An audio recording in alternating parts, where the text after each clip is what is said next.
শুধু দর্শক বন্ধু, আপনারা দেখছেন একে নিউজ বাংলা। আর এই মুহূর্তে উপস্থিত রয়েছে ঘুটিয়ারি শরীফ হারদায়। একেবারে ফিল্মি কায়দায় ফোন করে ডেকে নিয়ে স্ত্রীর সামনেই স্বামীকে কুপিয়ে হত্যা করা হয়। কারণটা একটু খুলে বলি। উপস্থিত রয়েছে একদম নিহত বাপি পরামানিকের বাড়ির সামনে। বাপি পরামানিক বিজেপি করার অপরাধে 18 বছর বাড়ি ছাড়া ছিলেন। এমতো অবস্থায় 4 তারিখে সরকার পরিবর্তন হয়, বাপি পরামানিক বাড়ি ফেরে। বাপি পরামানিকের বুথ সেই জায়গা থেকে যেতে তারপরে তৃণমূলের দুষ্কৃতীরা তারা কিন্তু বিজেপিতে ঢোকার চেষ্টা করে। এমতো অবস্থায় বিজেপির যারা কর্মী সমর্থক রয়েছে, বিশেষ করে সুজন বলে একজন, বাদল বলে একজন, এদের সঙ্গে এই তৃণমূলের হারমাত্রা ঘুটিয়ারি শরীফের তারা কার্যত আন্ডারস্ট্যান্ডিং করে নেয় পয়সার বিনিময়ে। বাপি পরামানিকের মেয়ে অভিযোগ করছে যে আমার বাবাকেও 10 লক্ষ টাকা দেবে বলেছিল যে বিজেপিতে তাদেরকে ঢুকে নিয়ে একসঙ্গে থাকতে। কিন্তু বাপি পরামানিক পরিষ্কার বলে দেয়, যাদের জন্য 18 বছর বাড়ি ছাড়া ছিলাম তাদের সঙ্গে রাজনীতি করা যাবে না। গতকাল রাত্রে প্ল্যান করে বাদল ঘরামি এই বাপি পরামানিককে ফোন করে ডাকে রাস্তায়, যে আমাকে কেউ বা কারা মারধর করছে, আমাকে বাঁচাতে আয়। এই তো অবস্থায় বাপি পরামানিক তিনি ছুটে যান এবং তার পিছনে পিছনে তার স্ত্রীও ছুটে যান। রাস্তার কিছু দূরে যাওয়ার পরে 20-25 জন তাকে ঘিরে ধরে।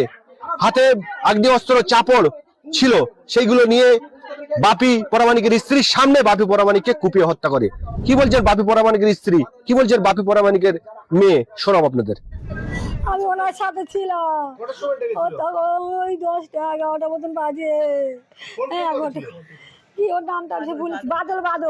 বাদলকে নাকি মারছে। বাদলকে ফোন করে, লাশ ও ফোন করেছিল, বাদলকে মারছে। বাদল বলছে, ও বলছে আমার মারছে, তোরা আয়। ও তো বলছে, বলে তোর মাঝখানে আরো তো লোকজন আছে, তোর ডাক। বল ঠিক আছে, আমি ডাকছি, তুই আয়। বল ঠিক আছে, আমি তাহলে ডাকছি যেখানে, তাহলে আমরা যাচ্ছি। বলে আমি ওর সঙ্গে সঙ্গে পিছন যাচ্ছি। তারপর ওখানে ফোন করে করে যাচ্ছে, তুমি বাদলকে ধরলি, সব ফোন পেয়ে যাবে, বাদলকে ধরলে। ও তখন বলছে ঠিক আছে আমি যাচ্ছি। বলছে কোথায় রে, কোথায় রে? তখন আবার অনেক দূরে চলে গেছে। তখন আমাদের ওই বিজেপির লোকরা সব ছিল, ওরা সব একসঙ্গে যাচ্ছিল। যেতে যেতে ওদেরকে তাড়া করছে, এরা আবার ছিটকে গেছে। আর ও তখন কোন মেরেছে দিলে কতজন ছিল? ওরা 10-12 জন ছিল। ওরা 10-12 জন ছিল। টিঙ্কা ছিল, সমীর ছিল, আর সমীর আর তৃণমূলের লোকেরা কি বিজেপি ঢুকছিল? হ্যাঁ, ওই সব তৃণমূল লোকরা বিজেপি ঢুকেছে বলে। তার জন্য আমার স্বামী তখন বলেছে যে ওর সঙ্গে তুই পার্টি করিস, তাহলে আমি তোর সঙ্গে থাকবো না। এটা সুজনকে বলেছিল। ওরা সব সুন্দর সঙ্গে ওরা জড়িত ছিল। তোরা তোর মতন পার্টি করবি, যা আমি পার্টি করবো না, তাহলে আমি আমাদের দলে আমার খালি পার্টি করবো।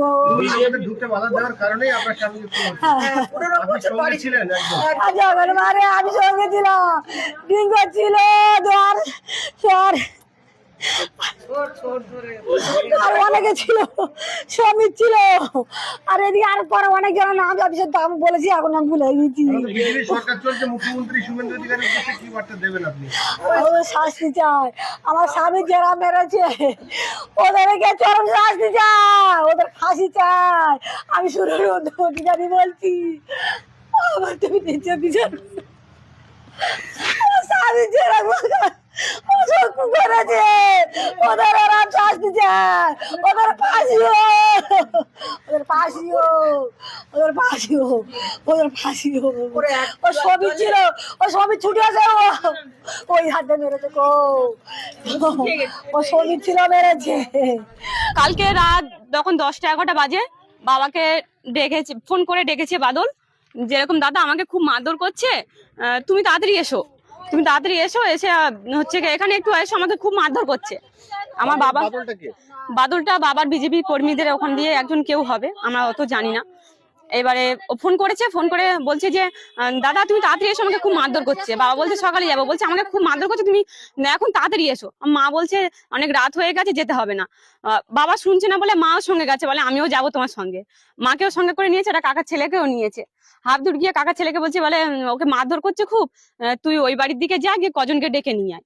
বলে ওকে পাঠিয়েছে ওদিকে, আর তার মধ্যে বাবার মা গেছে। যেতে যেতেই যে ফোন করে ডাকলো তাকে আর দেখা যায়নি। বাবা যেই সামনে গিয়েছে, শেষ বাবাজির সামনে গিয়ে সবাই মিলে বাবাকে ঘিরে নিয়েছে।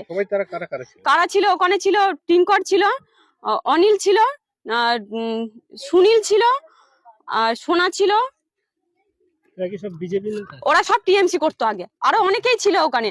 যখন আমার মা স্পটে ছিল সঙ্গে সঙ্গে ঘিরে নিয়ে চাপড় দিয়ে আগে আমার বাবার মাথায় মেরেছে, মাথায় যেই মেরেছে বাবার সঙ্গে সঙ্গে ওখানে ঢলে পড়ে গেছে। তারপর চাপড় দিয়ে রড দিয়ে যে যেরকম পেরেছে সে সেরকম আমার বাবাকে মেরেছে। কতজন ছিল ওখানে 20-25 জন মতন ছিল। আচ্ছা এবার যাদের বিজেপি কর্মী যে কজনকে ডেকে নিয়ে এসেছিল তারা ভয়তে সবাই পালিয়ে চলে গেছে। তোমার বাবাকে যে মারলো এর কারণটা কি জন্য? কারণ ওই যে বাবা বিজেপি করতো, অনেকদিন ধরে বাবার প্রতি একটা রাগ ছিল। আরো যারা কম বেশি বিজেপি করতো সবাইকে টিএমসির কর্মীরা মেরেছিল। যখন প্রথম টিএমসি ওঠে তখন ওরা সবাইকে মেরেছিল কম বেশি, আমার বাবাকে তখন পায়নি ওরা।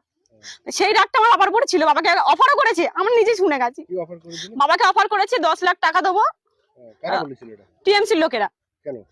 10 লাখ টাকা দেবো, আমাদের সাথে ঘোর, আমাদের সাথে সব, আমাদের সাথে চলে আয়, আমাদেরকে একসাথে পার্টিতে আমরা সবাই আবার একসাথে ঘুরবো। আমার বাবা বলে না, আমি টাকা পয়সা নেবো না। ফের একবার অফার দিয়েছিল যে আমি তাহলে বিজেপিতে তোদের পার্টিতে ঢুকবো, আমার হচ্ছে কি আমার তোদের পার্টিতে নিয়ে নে আর 10 লাখ টাকা নিয়ে নে। ও তোমার বাবাকে বলেছে? হ্যাঁ, টিএমসির লোকেরা বাবারা অফার দিয়েছিল। আমার বাবা বলছে মা এরকম এরকম বলছে, এখন আর যেতে হবে না। কি ওরা বিজেপি নতুন করে বিজেপি? এখন হ্যাঁ, সুজন তো ওকে ওদেরকে বিজেপি নিয়ে গেছে। সুজন কে? সুজন এখানে যে সদস্য নাকি আছে উনি। 4 তারিখের পরে নতুন বিজেপি। হ্যাঁ, 4 তারিখে পরে বিজেপি, তখন বাবারা এসছে না তো। বাবারা হচ্ছে কি 18 বছর ধরে 18 বছর প্রায় হয়ে গেছে, 18 বছর ধরে ঘর ছাড়া বিজেপি করতো বলে। প্রথম হচ্ছে কি বিজেপি যখন আসে তো বিজেপি যখন করতো তখন সবাইকে কম বেশি মারধর করেছে, আমার বাবাকে পাইনি। তখন থেকেই রাগটা বাবার প্রতি ছিল। বাবা আগড়ায় বিজেপি করতো? আমার বাবা আগে করেই বিজেপি করতো। এই সুজন কি এখানে পঞ্চায়েত সদস্য? হ্যাঁ, উনি সদস্য। আমার বাবা এবারে এজেন্ট বসেছিল আমার বাবা। তাই সুজন কি এখন তৃণমূলে আছে? তৃণমূলের না, উনি বিজেপির হচ্ছে কি প্রার্থী দাঁড়িয়েছিল। যে সুজন নস্কর না সর্দার আছে, উনি প্রার্থী দাঁড়িয়েছিল বিজেপি থেকে। বাবাকে যে খুন করলো কিসের জন্য? তোমার বাবা আগে বিজেপি যে নব্য তৃণমূলদের বিজেপিতে ঢুকতে বাধা দিয়েছিল আমার বাবা। আমার বাবা বলছে ও যদি ওরা পার্টিতে থাকে আমি থাকবো না। ওরা এতদিন আমাদের উপর এত অত্যাচার করে আমাদের ঘর ছাড়া করেছে। হ্যাঁ, ওরা যখন টিএমসি ছিল, ওরা এতটা অত্যাচার করে আমাদের যেগুলো ঘর ছাড়া করেছে, আমরা এসে ওদেরকে আবার এই দলে নেবো? আমরা নেবো না। আমার ওই দলে যদি ওরা থাকে আমি থাকবো না। সেই জন্যই আমার বাবাকে আরো আগে পরে সবাই মিলে খুন করেছে। সবাই জড়িত আছে এর মধ্যে। আমরা যখন আসতাম আমার বাবার বাড়িতে ঘর ভর্তি লোক, বিজেপির লোকেরা এসে যখন আসতাম মিটিং করতো বাবার সাথে, যখন আসতাম। কিন্তু এখন এত বড় একটা ঘটে গেল, কেউ নেই আমাদের পাশে। আমাদের যে পাড়ার যে কজন ছিল কারোর দেখতে পাইনি, তারা কেউ নেই এখন। মুখ্যমন্ত্রীর উদ্দেশ্যে কি বার্তা দেবেন? আমাদের মুখ্যমন্ত্রীর কাছে একটাই আবেদন, আমার বাবা তো কোনো দোষী ছিল না, বিনা দোষে আমার বাবার ওইভাবে খুন করেছে। তারা যারা খুন করেছে তাদের জন্য ফাঁসি হয়, তাদের অবশ্যই যেন তারা ফাঁসি দেয়। তোমার কয় ভাই বোন? আমরা 2 বোন আর আমার 1 ভাই। তুমি বড়? আমি বড়, তারপরে আমার ভাই, তারপরে আমার বোন। ভাই ছোট? ভাই ছোট। আমার ঠাকুমার সপ্তাহে গেলে ওষুধ কিনে দিতে হয়, কে দেবে তার এইবারে। বাবা কি কাজ কাম করে? বাবা গৌরদাইতে সবজি বিক্রি করতো, ওখানে থেকে একটা দোকানে সবজি বিক্রি করতো বাবা। এখানে সবে 1 সপ্তাহ মাঝখানে হচ্ছে একটা মুদিখানার দোকান খুলেছে। বলছে এখানে থাকবো, সবার সাথে এখানে দোকান করবে, এখানে থাকবো, ওখানে আর যায় না। তারা ঢুকতে চেয়েছিল, আমার বাবা আবেদন করেছে যে ওরা থাকলে আমি থাকবো না। কার কাছে আবেদন করেছিল? এটা যে আমাদের যে সদস্য ছিল তারে বলেছিল যে ওদের হয়তো এত কিছু হয়েছে, ওরা যদি থাকে পার্টিতে আমি থাকবো। এই করে সুজনের সাথে আমার বাবার রাগারাগিও হয়ে গেছে। সুজন বলছে না ওরা আসতে দাও।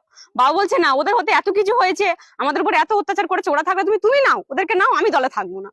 তোমার বাবা যখন বিজেপি করতো, বিজেপির বড় বড় কর্মীরা এখানে আসতো? সবাই আসতো। এখন কেউ আসছে না? এখন এসছিল, সকালে কারাগারে এসছিল, অনেকে এসছিল না। আমাদের এখান থেকে যারা যারা ছিল তারা কেউ আসেনি। এই বলছে সুজন, আমি ঠিক আছে মানছি সুজন কোনো দোষী নয়, কিন্তু উনি তো সারাক্ষণ আমার বাবার সাথে থাকতো। যখন এসে দেখতাম কিছু হলে, একটা অনুষ্ঠান হচ্ছে, চলো বাবিদা ওখানে চলো, বাবিদা এখানে চলো, তাহলে উনি তো একবার এসে আসতে পারতো আমাদের সামনে। আমাদের এই পাড়ার মধ্যে মহিলা সমিতির একজন আছে, উনি বলছে যে ওনার কাছে কে একজন ফোন করেছিল, সে বলছে মৌসুমীকে, ঠিক আছে ওতে নাম লেখা আছে। তার মানে আমার মা যখন স্পটে ছিল, যারা যারা ছিল, আমার মা এসে যখন নামগুলো বলে, আমার সঙ্গে সঙ্গে আমার মা মাথা ঘুরে যাচ্ছে, দাঁতে লেগে যাচ্ছে, সঙ্গে সঙ্গে নামগুলো আমরা লিখে নিয়েছি, কারণ সেই মুহূর্তে আমরা কেউ ছিলাম না বলে নামগুলো লিখে নিয়েছি।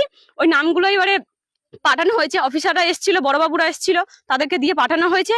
এবার মৌসুমীর কাছে এবার কি ওকে ফোন করেছে, ও তখন এই কথাটা বলছে, ওকে বলছে যে ফোন করেছে, সে বলছে যে ঠিক আছে ও মারা গেছে, ঠিক আছে টিএমসি যাদের নাম জড়িয়ে আছে থাক, আমাদের বিজেপি দলের যেন কারোর নাম না থাকে, সেই নামগুলো কেটে লিস্ট পাল্টে দিয়ে আমার নাম দিতে বলছে।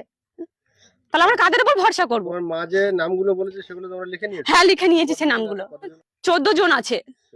আর ওখানে যখন মারধর করে তখন 20-25 জন ছিল। আমার মা যতটুকু দেখতে পেয়েছে সবার নাম আমার মা যখন এসে বলে আমরা লিখে নিয়েছি সঙ্গে সঙ্গে। কাউকে গ্রেফতার করেছে প্রশাসন?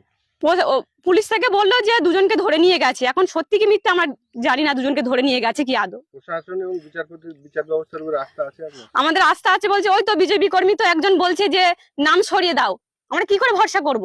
আর যার জন্য আমার বিজেপি করতে করতে আমার বাবা খুন হয়ে গেল, সেই দলের লোক থেকে বলছে যে হচ্ছে কি যাদের যাদের নাম আছে তাদের নামগুলো বাদ দিয়ে দাও, আমাদের বিজেপি কর্মীর নাম যেন না খারাপ হয়। তাহলে কাদের উপর আমরা ভরসা করবো স্যার?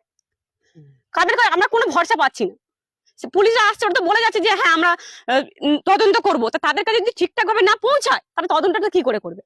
আর কি করবে আমার ভরসা পাবো যে না আমার বাবার বিনা দোষে হচ্ছে গিয়ে অত্যাচার করে এইভাবে মেরে ফেললো, তারা হচ্ছে গিয়ে শাস্তি পাবে, তাদের ফাঁসি হবে, কি করে পাবো আমরা?